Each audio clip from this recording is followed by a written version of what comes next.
Subscribe to Mufti Tariq Online and press the bell icon for more videos. السلام علیکم ورحمۃ اللہ۔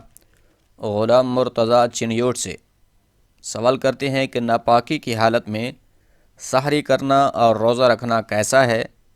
کیا اس طرح سے روزہ جائز ہوگا یا نہیں؟ کیا حکم شرع ہے؟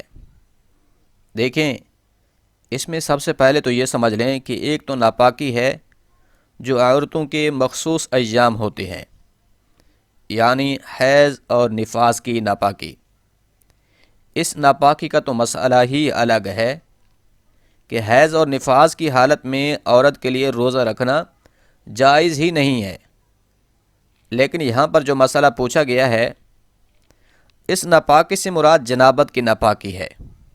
مثال کے طور پر رات کو کوئی شخص سویا، اسے احتلام ہو گیا، نائٹ فیل ہو گیا، جس کی وجہ سے اس پر غسل فرض ہو گیا، یا پھر اسی طرح رات میں میاں بیوی نے حقوق زوجیت ادا کیے، اس کی وجہ سے ان پر غسل فرض ہوا، تو اب اس صورت میں بغیر غسل کیے اگر وہ سحری کر کے روزہ رکھتے ہیں تو کیا ان کا روزہ ہوگا یا نہیں؟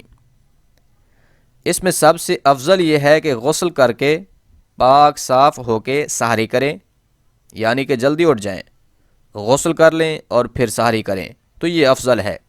لیکن اگر کبھی اس طرح ہو جائے کہ رات میں غسل فرض ہوا، صبح دیر سے آنکھ کھلی، اب وقت اتنا کم ہے کہ اگر غسل کرتے ہیں تو سحری کا وقت باقی نہیں رہے گا، اس صورت میں پھر بغیر غسل کیے بھی آپ سحری کر کے روزہ رکھ سکتے ہیں۔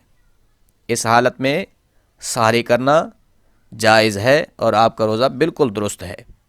اس حوالے سے صحیح بخاری میں حضرت عائشہ صدیقہ رضی اللہ تعالی عنہا سے روایت موجود ہے کہ حضور نبی رحمت صلی اللہ علیہ وسلم صبح بیدار ہوتے اور سحری کر کے روزہ رکھتے، جبکہ آپ پر غسل واجب ہوتا۔ پھر صبح صادق کے بعد آپ غسل فرماتے اور مسجد میں نماز کے لیے تشریف لے جاتے۔ تو اس حدیث سے پتہ چل رہا ہے کہ جنابت کی حالت میں سحری کھانا اور روزہ رکھنا بالکل جائز ہے، لیکن اس کی عادت نہ بنا لی جائے، بلکہ بہتر اور افضل یہی ہے کہ پاک صاف ہو کر غسل کر کے سحری کریں۔ ہاں، اگر کبھی ایسا ہو جاتا ہے کہ غسل فرض تھا، دیر سے آنکھ کھلی، اب وقت بہت شارٹ ہے، غسل کرتے ہیں تو سحری کا وقت نہیں بچتا، تو اس سچویشن میں بغیر غسل کیے نماز جیسا وضو کر کے یا پھر کم از کم کلی وغیرہ کر کے سحری کھا کر روزہ رکھ سکتے ہیں۔ اس طرح سے روزہ رکھا گیا بالکل درست ہے۔ لہٰذا خلاصہ یہ ہے کہ ناپاکی کی حالت میں روزہ رکھنا بالکل جائز ہے، لیکن افضل یہ ہے کہ پاک صاف ہو کر سحری کی جائے۔ امید ہے بات سمجھ آ گئی ہوگی۔